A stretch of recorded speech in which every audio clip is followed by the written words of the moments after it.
and I want to darken it. And I don't have any black paste wax, but essentially carbon black is what they color plastics, inks, everything with. And this is a pretty crude form of carbon black. So I'm gonna bust off a little bit of this char, powderize it with my respirator on, and mix it with some paste wax that I previously had made. It's linseed oil and straight up beeswax. I just mix them together. This is the beeswax that I'm going to use. And actually, I've already used it.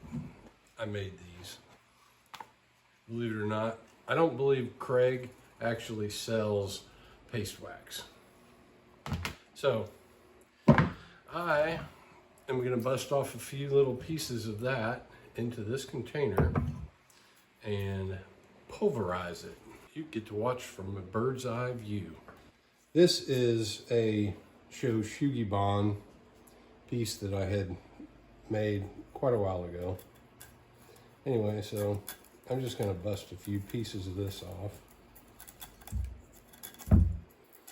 What kind of ratio is this? I really don't know. I'm just going to try it and see, because that's what I like to do. Experiment. All right, mask on.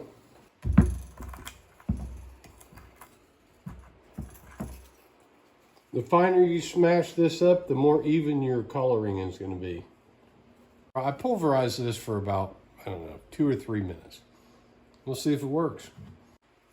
Hopefully, I get the result I want. We'll find out in a few minutes. This is pretty black looking wax, I can tell you that. There's your black paste wax. I think this is going to do a really good job to tone down this orange a little bit. Oh yeah, this is really, I'm really pleased with how this is doing. This is going to look really good. Oh yeah. Do it yourself. Black paste wax. You know, all your inks and all that stuff. The finer you crush this stuff, the more expensive that carbon black is. Some of the really, really fine, it's a very elaborate process. You might say, what the hell is he talking about? Well, I used to work at a company, and that's what they did. They brought in oil in various grades, fired it in these big reactor type furnaces, blew it through a series of ducting, and collected it at various stages along the process in all these different grades of fine, very fine, super fine, like powdery fine, you know, and then they would just crush it up and sell it. It goes in rubber, it goes in, it's basically, it's a bonder, because the surface area of carbon black is insane. And the more surface area that you have in your carbon black, the stronger your plastic's going to be, your rubbers, you know, that's what it's used for.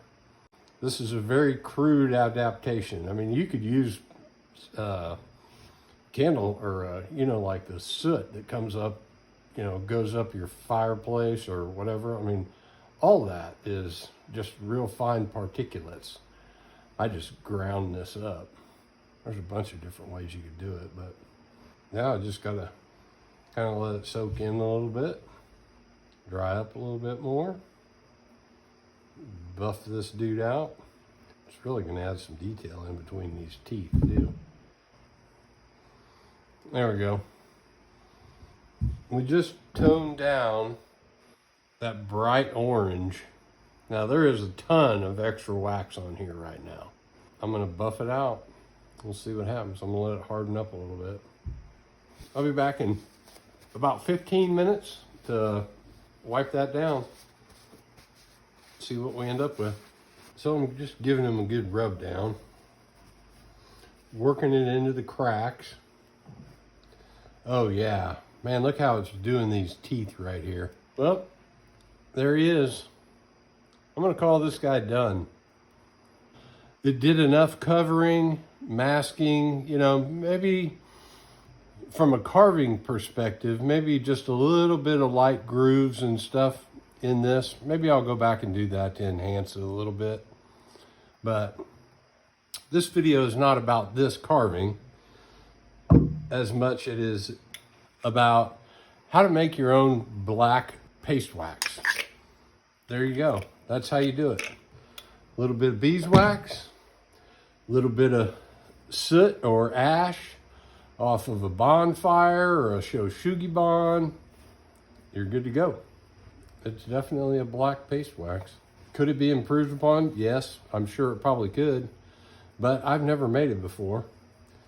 I just didn't have any. There he is. What do you think? This is my Halloween skull pumpkin. It's the pumpkin punisher. DIY black paste wax. I think it looks good.